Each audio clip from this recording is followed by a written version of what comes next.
अस्सलाम वालेकुम नाज़रीन, आप देख रहे हैं K6 सिटी न्यूज़ कराची। खबर शामिल करते हैं पंजाब सिटी लाहौर से, जहां साबिक वज़ीर आज़म मियां नवाज शरीफ साहिब, वज़ीर आला पंजाब मरियम नवाज साहिबा। मज़ीद जानते हैं अदनान गौरी की इस रिपोर्ट में। जी अदनान गौरी, तफसीलात से आगाह कीजिएगा। जी बिल्कुल, पाकिस्तान की पहली सूबे की वज़ीर आला पंजाब मरियम नवाज साहिबा और साबिक वज़ीर आज़म मियां नवाज शरीफ साहब ने शहर लाहौर के मुख्तलिफ़ इलाकों का दौरा किया। वज़ीर आला पंजाब मरियम नवाज साहिबा ने आवाम के लिए सस्ती रोटी का ऐलान किया था।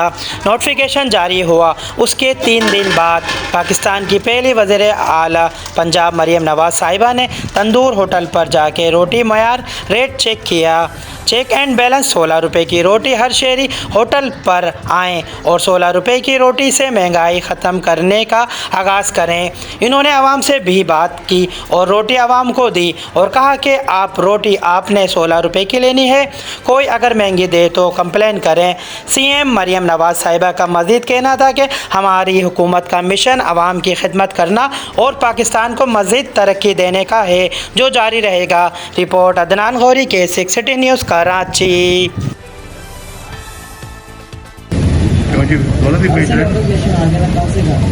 यार आप लिख के भी लगा दें, आप अपना भी लिख के लगा दें। पैसे दे दिए मिलते हैं ना पैसे। हाँ जी, मिलके दे दिए। और ये इसको दीवार पे लगाए, 16 रुपये लिख के लगाए, उर्दू में भी लिख के लगाओ। सरकारी अपनी तरफ से भी लिख के लगाए थे। रोटी 16 रुपये, दाल 16 रुपये। ठीक है, ये भी तंदूर